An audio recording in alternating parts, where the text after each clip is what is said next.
بسم الله الرحمن الرحيم. الحمد لله والصلاة والسلام على رسول الله وآله وصحبه ومن والاه، أما بعد. جزا الله خير الجزاء الأستاذ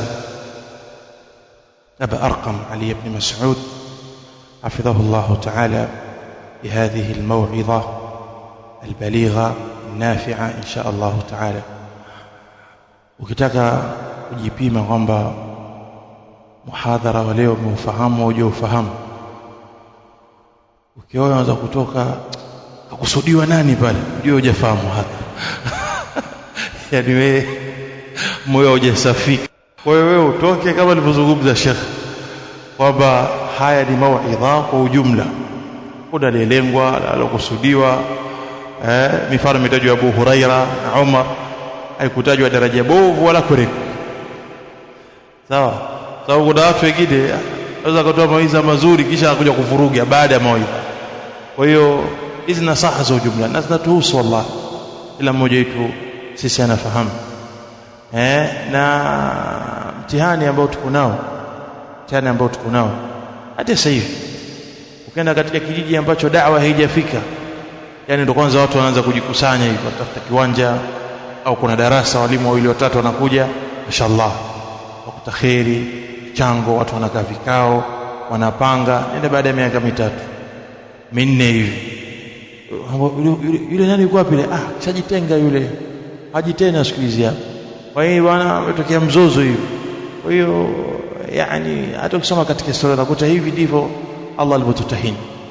Kwa hiyo tujitahidini katika ile shaitani, hatuachi shaitani. Unaweza ukapambana naye ukahakikisha darasani wewe huvundi, unakuja, lakini kuna watu mimi nawajua darasani siku zote wanasinzia. Yani yeye kushtuka kwake ni muda wa adhana, afa amekaa na kitabu hivi kama anatizama hivi, kumbe kauchapa kweli pale usingizi. Sasa iko umemshinda shaitani kule, pia umwezi hapa, sababu ina faida kwa maana kuja hapa alafu unasinzia. Ama kuna baadhi ya watu akija kwenye mihadhara wanasinzia, tena wengine wanakaa kwenye kuta na vijana. Kuna mke mmoja unakaa kwenye ukuta, unafanya nini? Kwa hiyo Allah mlipe khairi ndugu yetu, shekhe wetu. Wallahi ni maneno mazito, takana tuyazingatie ili tuweze kuilinda hii neema ya da'wa yetu. Sisi visiwa vyetu hivi ni vidogo sana, na tunajuana maadui na marafiki katika hii miji.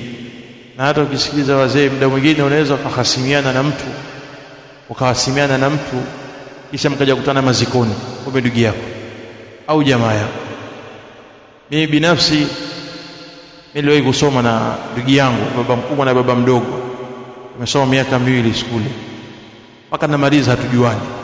Kuja kujuana kwenye jamvi tu, tumekaa darasa moja tunasoma, hatujuani kama ndugu, baba mkubwa na baba mdogo, yani watoto wa ammi. Kwa hiyo nakuta ni sisi kwa sisi mara nyingi, na uadui wetu unakuwa ni huo. Na hili kutoa tanbihi, kuna baadhi ya vijana wa kisalafi ni wambea. Unamkuta mtu kajipachika kwenye grupu la mahizbi huko, alafu ana screenshot tu akutumia pewe kitu hicho. Vipi jamani? Darasani umuoni huyo, lakini ukiona kuna message yake unajua kuna bomu huko.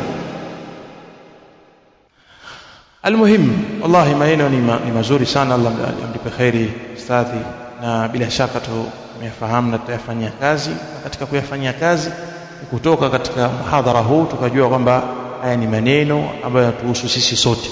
Kama hupo hili basi uko katika lile, ili mradi katika dawa yetu. Huyu ndugu yetu ameelezea katika jambo ambalo alitaja Sheikh Muhammad juzi kuhusiana kuomba ruhusa wakati wa kutoka. Ni jambo la kisheria lipo, na natuona nataja katika swalatul Jumaa iliyokuja wakataja istinbati hii. Kwa hiyo ni jambo la kisheria mtu alifanya katika sura hiyo, na muda mashallah upo. Kwa hiyo kuna haja kurefusha hadhini taqim, lakini tunakumbushana kwamba kesho tutakuwa tuna muhadhara wa Dr. Isa ibn Uthman al-Jazairi.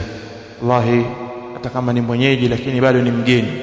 kwetu sisi. Kwa hiyo kuna haja ya kupeana taarifa wale ambao wako mbali, na hasa tulabul ilmi. Akija mgeni kama hivyo ni kumkirimu na kuwa naye. Kwa hiyo watu wajitahidi wapo kwa wingi, na wale ambao hawajui Kiarabu, jana tulitaja muongozo namna gani wafanye. Na wengine naomba wajitahidi wakae hapa mbele hapa. Sheikh atakuwa anajua hawa wanafahamu vizuri, kumbe hivyo tu sukuma twende. Lakini usikate tamaa, utakuwa na ujira mbele ya Allah azza wa jalla. Tena tulikuwa tunalizama zamani mchezo wa Chuck Norris, Van Damme, hatujui hata Kiingereza tu wadogo, lakini ukienda skuli mtu anapohadisia hiyo Kiingereza pia fadhali wa Kihindi. Tena ulikuwa unamkumbuka dada yako alikuwa analia bana, anakuhadisia, unajua hapo kamwambia vipi, kumbe yeye mwenyewe hajui. Lakini watu wana mapenzi na kile kitu, mtu anazama zile isharati mpaka anaelewa. Basi huko hivyo katika jambo la khairi, kwa sababu lugha ya Kiarabu ndio dini yetu. Tuweze kuifahamu dini kama tufahamu lugha. Kwa hiyo tujeni kwa wingi, watu mezani, na kesho itakuwa ni mwisho wa daura. Kwa baada ya asr tumetaja ratiba aqidatu ahli sunna tamaliza, na taanza kalimatu tauhid kitamaliza chote biidhnillah. Alafu baada al-maghrib tutakuwa kuna muhadhara qayyiman nafi'an al-madkhal ila ilmi al-fiqh. barakallahu fikum wa jazakumullahu khairan.